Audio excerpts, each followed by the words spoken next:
parents wanted.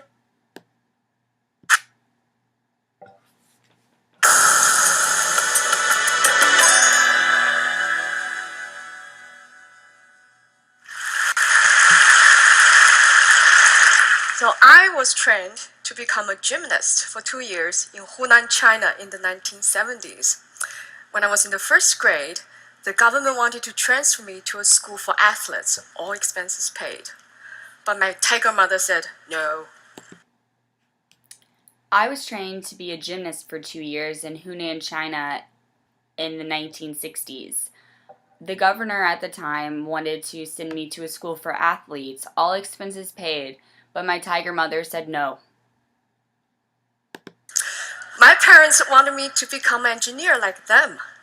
After surviving the Cultural Revolution, they firmly believed there's only one sure way to happiness: a safe and well-paid job. It is not important if I like the job or not. My parents wanted me to become an engineer like them. After they survived the Cultural Revolution, they strongly believed that the only way to happiness was a safe and well-paying job. It didn't matter if I liked the job or not. But my dream was to become a Chinese opera singer. That is me playing my imaginary piano. My dream was to become an opera singer. That's me playing the imaginary piano. Opera singer must start training young to learn acrobatics. So I tried everything I could to go to opera school. I even wrote to the school principal and the host of a radio show. But no adults liked the idea. No adults believed I was serious. Only my friends supported me, but they were kids, just as powerless as I was. It's important to start early if you're going to be an opera singer. You have to learn all the acrobatics. So I did everything that I could to attend opera school. I even wrote my school principal and a radio show host.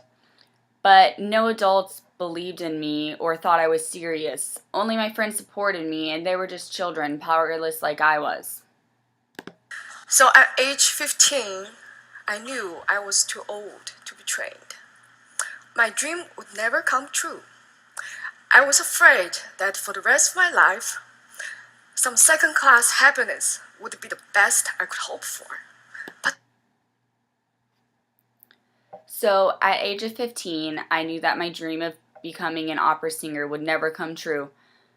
And I was afraid that I would have to settle for second-class happiness, and that was the best I would ever be able to do. That's so unfair. So I was determined to find another calling. Nobody around to teach me. Fine, I turned to books. So I thought it was unfair. So I was determined to find a second calling. And with nobody around to teach me, I turned to books. I satisfied my hunger for parental advice from this book by a family of writers and musicians. I satisfied my hunger for parental advice from this book of a family of writers and musicians. I found my role model of an independent woman when Confucius tradition requires obedience. And I learned to be efficient from this book. And I was inspired to study abroad after reading these. This book inspired me to be an independent woman whenever Confucius says to be obedient. This book taught me how to be efficient. And this book inspired me to travel the world. I came to US in 1995. So which books did I read here first? Books banned in China, of course. I moved here to the States in 1995. So which books did I read first? Books banned in China, of course. The Good Earth is about Chinese peasant life. That's just not convenient for propaganda. Got it? The Bible is interesting, but strange. The Good Earth is about Chinese peasant life, which isn't good for propaganda. And even though the Bible is interesting, it's strange. That's a topic for a different day. But the fifth commandment gave me epiphany. You shall honor your father and mother. Honor, I said.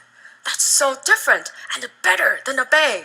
So it becomes my tool to climb out of this Confucius guilt trap and to restart my relationship with my parents. But the fifth commandment gave me an epiphany. It says, honor thy mother and father, and that was so different from Confucius and better. Honor thy mother and father. And so that was my tool to come out of the Confucius hole and restart a relationship with my parents.